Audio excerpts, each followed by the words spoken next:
రామరాజుతో జరిగిన గొడవలో వల్లి గురించి నిజాన్ని బయటపెట్టిన సాగర్. నిజం తెలుసుకొని ఊహించని నిర్ణయం తీసుకున్న రామరాజు. అసలు ఇదంతా ఎలా జరగబోతుందనేది ఈ వీడియోలో తెలుసుకుందాం. వీడియో నచ్చితే తప్పకుండా లైక్ చేయండి. ఇక సాగర్ అయితే మళ్ళీ బ్యాగ్ సదరడం మొదలు పెడతాడు. అప్పుడే ఇక నర్మద అయితే మళ్ళీ ఏమైంది సాగర్, ఎందుకు మళ్ళీ బ్యాగ్ సర్దుతున్నావు అని అడుగుతూ ఉంటుంది నర్మద. అప్పుడే ఇక సాగర్ అయితే, చెప్పాను కదా మా అమ్మ వచ్చే వరకే నేను ఇంట్లో ఉంటానని, తర్వాత ఇంట్లో నుంచి వెళ్ళిపోతానని అన్నాను. మా అమ్మ వస్తే బాధపడుతుందని నువ్వు చెప్పావు కాబట్టి నేను ఆగాను.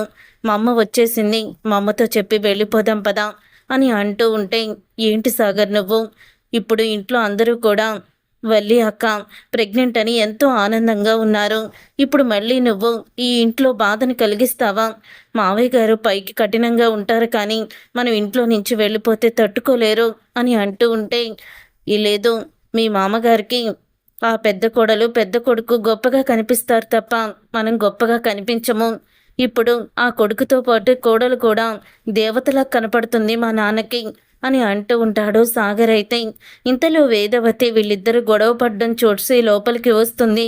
రే నడిపోడా, ఏంట్రా ఇదంతా, అసలు ఏం చేస్తున్నావు, ఆ బ్యాగ్ ఏంటి అని అడుగుతూ ఉంటే, నేను ఇంట్లో నుంచి వెళ్ళిపోతున్నానమ్మా అని అంటూ ఉంటాడు సాగర్. ఇంట్లో నుంచి వెళ్ళిపోవడం ఏంట్రా, మళ్ళీ ఏమైంది? అమ్మ నర్మద, ఏం జరిగిందమ్మా అని అడుగుతూ ఉంటే, అప్పుడే ఇక నర్మద అయితే మీరు లేనప్పుడు అని జరిగిందంతా కూడా చెప్తుంది. ఆ సేటు మావయ్య గారికి వచ్చి నిజం చెప్పడంతో మావయ్య ఆ రోజు ఈయన తీసుకువచ్చిన బట్టలన్నీ కాల్చేశారత్తయ్య అని నిజాన్ని బయట పెడుతుంది. కానీ ఈయన పౌరుషంగా మావయ్య గారికి నిజం చెప్పాడని ఆ సేటు దగ్గరికి వెళ్ళి గొడవ పెట్టుకున్నాడు. ఇప్పుడేమో ఆ సేటు నెలలో 20 లక్షలు కట్టమని కూర్చున్నాడు అని అంటూ ఉంటుంది నర్మద అయితే. అప్పుడే ఇక నర్మద మాటలకి వేదవతి షాక్ అయిపోతూ ఉంటుంది. నడిపోడా, ముందు వెనుక ఆలోచించకుండా నీ జీవితాన్ని నువ్వే నాశనం చేసుకుంటున్నావురా, నా మాట విను అని అంటూ ఉంటుంది వేదవతి. నేను ఎవ్వరి మాట వినదలుచుకోలేదు. నువ్వు వచ్చిన తర్వాత మళ్ళీ నీకు చెప్పకుండా వెళ్ళిపోయానని బాధపడతావని నేను ఇప్పటి వరకు ఆగానమ్మా. ఇక ఈ నరకంలో ఉండడం నా వల్ల కాదు. ప్రతిరోజు అందరి ముందు ఆయన గారు నన్ను తిడుతూ ఇలాగ అవమానపడుస్తూ ఉంటే ఏదో ఒక రోజు ఆత్మహత్య చేసుకోవాలన్న అంత ఇదిగా ఉంది అని అంటూ ఉంటాడు. అప్పుడే అది కాదు నడిపోడా, ఆగరా అంటూ ఇక నర్మద అలాగే బ్యాగ్ పట్టుకొని వెళ్తున్న సాగర్ని వేదవతి ఆపడానికి ప్రయత్నిస్తుంది. అప్పుడే ఇక చూస్తాడు ఇదంతా కూడా చందు అయితే, రే నడిపోడా, ఏంట్రా ఇదంతా, ఎక్కడికి వెళ్తున్నావురా అని అడుగుతూ ఉంటే, స్వేచ్ఛగా బ్రతకడానికి వెళ్తున్నాను, స్వతంత్రంగా మర్యాదగా బ్రతకడానికి వెళ్తున్నాను అని అంటూ ఉంటాడు. అప్పుడే ఇక ఆ మాట విని రామరాజు అయితే, రే పెద్దోడా, ఏంట్రా వీడు, ఇంట్లో అందరూ కూడా నా పెద్ద కోడలు ప్రెగ్నెంట్ అయిందని ఇంటికి మనవడు వస్తున్నాడని ఎంతో ఆశగా ఉంటే వీడు మధ్యలో వీడు గొడవేంటి, ఇంట్లో ఎవరిని కూడా ప్రశాంతంగా ఉండనివ్వడా, అంటే ఇంట్లో అందరూ కూడా సంతోషంగా నవ్వుతూ ఉన్నారని ఇప్పుడు వీడు అందరినీ కూడా బాధ పెట్టాలని ప్రయత్నిస్తున్నట్టున్నాడు అని అంటూ ఉంటాడు రామరాజు అయితే. అమ్మా నేను వెళ్తున్నాను, మీ ఆయన్ని ఒక్క మాట కూడా నా గురించి తప్పుగా మాట్లాడొద్దని చెప్పు అని అంటూ ఉంటాడు సాగర్ అయితే. అప్పుడే ఇక సాగర్ అన్న మాటలకి అంటూ ఉంటుంది నర్మద, సాగర్, ఇంట్లో పరిష్కరించుకోవాల్సిన సమస్యని వీధిలోకి నువ్వే లాక్కెళ్తున్నావు. ఇప్పుడు మనం ఇంట్లోకి వెళ్తే మన శత్రువులు మనల్ని చూసి నవ్వుతారు. ఇప్పుడు ఇదంతా అవసరమా అని అంటూ ఉంటుంది నర్మద. నువ్వెన్ని చెప్పినా వాడికి బుద్ధి రాదులే, వాడు బుద్ధి ఎప్పుడో గడ్డి తింది అని అంటూ ఉంటాడు రామరాజు. చూసావా నర్మద, నేను ఇంట్లో నుంచి వెళ్ళిపోతున్నానని ఈయనకి ఎంత కూడా బాధ లేదు, ఇంట్లో నుంచి ఎప్పుడు వెళ్ళిపోతానని ఎదురు చూస్తున్నాడు అని అంటూ ఉంటాడు సాగర్ అయితే. నువ్వెందుకు అలా అనుకుంటున్నావు సాగర్, మావయ్య గారు ఆ ఉద్దేశంతో అనలేదు, నువ్వే కావాలని అనుకుంటున్నావు అని అంటూ ఉంటుంది నర్మద అయితే. ఇక నర్మద మాటలకి నువ్వు వస్తున్నావా లేదా అని చెప్పి అడుగుతూ ఉంటాడు. రే నడపడా, నా మాట వినరా, విను అని అంటూ ఉంటే అప్పుడు ఇక చందునైతే పక్కకి గెంటేస్తాడు సాగర్. ఇంతలో ఇక వల్లి అయితే వస్తుంది. ఇక వల్లి వచ్చి, మావయ్య గారి మనసుని బాధపట్టుకు సాగర్, ఇంట్లో నుంచి వెళ్ళుకో, అందరూ కలిసి ఉండాలనే కదా మావయ్య గారు అనుకుంటారు, మరి మావయ్య గారిని బాధ పెట్టే పల్లి నువ్వెందుకు చేస్తున్నావు అని వల్లి కూడా అడుగుతూ ఉంటుంది. వచ్చి సాగర్ని, ఏంటొదినా నువ్వు మా నాన్నకి అన్యాయం చేయకూడదన్న విషయాన్ని గుర్తు చేస్తున్నావా?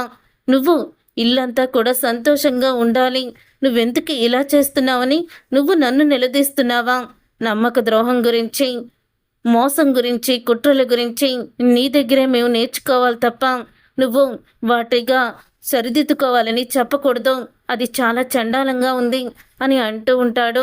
సాగర్ అయితే, రే, నా పెద్ద కోడలి గురించి తప్పుగా మాట్లాడావంటే నాలుక చీరేస్తాన్రా నిన్ను అని అంటూ ఉంటాడు రామరాజు. ఏంటి రామరాజు గారు, మీ పెద్ద కొడుకు మీ మాట వింటాడు, మీ పెద్ద కోడలి ఇంటిని బాగా చక్కదిద్దుతుంది అని ఇద్దరి మీద చాలా హోప్స్ పెట్టుకున్నారు. మీ పెద్ద కొడుకుని అడగండి, మీ కోడలు చేసిన నిర్వాకం. మీ కోడలే నా చెల్లెలి జీవితాన్ని నాశనం చెయ్యాలనుకుంది. ఆ విశ్వాగాడితో కోడలే ప్రేమ రాయబారం నడిపించింది అని అంటూ నిజాన్ని బయట పెడతాడు. సాగర్ అయితే, ఈ విషయాలు తెలిసే నీ పెద్ద కొడుకు వల్లి వదిన్ని పుట్టింటికి పంపించేశాడు. కానీ పుట్టింటికి వెళ్ళిన తర్వాత వాళ్ళమ్మకి కాలు బాలేదు, అది ఇదని చెప్పి నిన్ను నమ్మించారు అంతే అని అంటూ ఉంటాడు. సాగర్ అయితే ఆ మాట విని ఒక్కసారి రామరాజు షాక్ అయిపోతూ ఉంటాడు. ఇక రామరాజు షాక్ అయిపోతూ, రే, వల్లి గురించి తప్పుగా మాట్లాడితే మాత్రం ఒప్పుకునేదే లేదు అని అంటూ ఉంటే, ఏ అమూల్య, ఇలా రావే అని అంటూ ఉంటాడు సాగర్. అప్పుడే అమూల్య దగ్గరికి వస్తుంది. నీకు ఆ విశ్వాగాడికి మధ్య ప్రేమ రాయబారం నడిపించి ఆ రోజు విశ్వాగాడు నిన్ను కిడ్నాప్ చెయ్యాలని చూడడానికి కారణమైంది ఎవరు? ఇంట్లో నుంచి నిన్ను బయటికి తీసుకువెళ్ళింది ఎవరు అని అడుగుతూ ఉంటాడు. సాగర్ అయితే, వల్లి వదిన వాళ్ళే అని అమూల్య కూడా నిజాన్ని బయట పెట్టేస్తుంది. అది విని రామరాజు షాక్ అయిపోతూ ఉంటాడు. ఇక వల్లి కూడా షాక్ అయిపోతూ ఉంటుంది.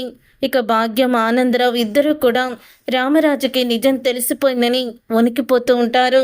అప్పుడే ఇక వేదవతి అయితే, అది చిన్నపిల్లండి, అలాగే చెప్తుంది, వీడికేమో కోపం ఎక్కువ, మీరేమీ కంగారు పడకండి, అలాంటిదేమీ లేదు అని అంటూ ఉంటే, రే పెద్దోడా, వల్లి గురించి నీకు నిజం చెప్పాలి, వల్లి గురించి నిజం చెప్పాలి అని అనేవాడు కదా, ఆ నిజం ఇదేనా అని అంటూ ఉంటే, అవునన్న, వల్లి మన జీవితాల్ని నాశనం చెయ్యాలనే చూస్తుంది. మన ఇంట్లో ఎన్నో గొడవల్ని సృష్టించింది. నర్మదా ప్రేమని అందరూ కూడా అపార్థం చేసుకునేలాగా వాళ్ళ మీద నిందలు వేసింది. కేవలం తను కడుపుతో ఉందని నేను ఇక్కడికి తీసుకురావాలని అనుకున్నాను. అది కూడా తను చేసిన తప్పులని ముందు బయటపెట్టి అప్పుడు తన్ని నేను ఇంట్లోకి నువ్వు రమ్మంటే రానిద్దామని నేను ఎదురు చూశాను. కానీ వీళ్ళందరూ కూడా ఒక్కటైపోయి ఇప్పుడు వల్లిని ఏమీ అనొద్దని చెప్పారు. కేవలం నీ గురించి ఆలోచించినాన్నా అని చందు అయితే అంటాడు. అప్పుడే ఇక నిన్ను ఇంటి దేవతగా కొలిచాను కదమ్మా, మరొక దేవత మా ఇంటికి వచ్చింది, మా బుజ్జమ్మ తర్వాత ఇంటిని అంత ప్రేమగా చూసుకుంటుందని మురిసిపోయాను. కానీ మాది 3 నాళ్ళ ముచ్చటేనని అర్థమైపోయింది. నిజంగా నువ్వు ఇప్పుడు కడుపుతో ఉన్నావు, కానీ లేకపోతే నిన్ను మెడపట్టుకొని బయటికి గెంటేసేవాణ్ణి అని అంటూ ఉంటాడు రామరాజు. ఆ మాట విని ఒక్కసారే షాక్ అయిపోతూ, నన్ను క్షమించండి మావయ్య గారు, ఇంకెప్పుడు కూడా ఈ తప్పు చేయను అని కాళ్ళ మీద పడుతుంది. అప్పుడు ఇక భాగ్యం కూడా, అవునన్నయ్య గారు, ఇంకెప్పుడు కూడా ఇలాంటి తప్పుడు పనులు చేయము అని అంటూ ఉంటే, అప్పుడు ఇక రామరాజు అయితే, ఏ తల్లి మాటలు విని నా కుటుంబాన్ని నాశనం చెయ్యాలనుకున్నావో, రేపటి నుంచి నువ్వు ఇంట్లో ఉండాలంటే ఆ తల్లిని చూడ్డానికి కానీ మాట్లాడడానికి కానీ వీల్లేదు అని ఊహించని నిర్ణయం తీసుకుంటాడు రామరాజు. నువ్వు చేసిన తప్పులు క్షమించి వీళ్ళు ఇంట్లోకి రానివ్వలేదు. కేవలం నేనేమైపోతానని భయంతోనే నిన్ను ఇంట్లోకి రానిచ్చారు. చందు కూడా ఇప్పటి వరకు చాలా బాధపడుతూనే ఉన్నాడు అని అంటూ ఉంటాడు రామరాజు. మీ కూతురుతో పూర్తిగా బంధం తెంచుకొని మీరిక్కడి నుంచి వెళ్ళిపోండి, లేకపోతే అలా కుదరదంటారా? మీ కూతుర్ని ఇక్కడే నుంచి తీసుకువెళ్ళిపోండి అని అంటూ రామరాజు అయితే ఊహించని నిర్ణయం తీసుకుంటాడు. ఇక రామరాజు నిర్ణయం విని భాగ్యం బ్రతిమిలాడుతుంది.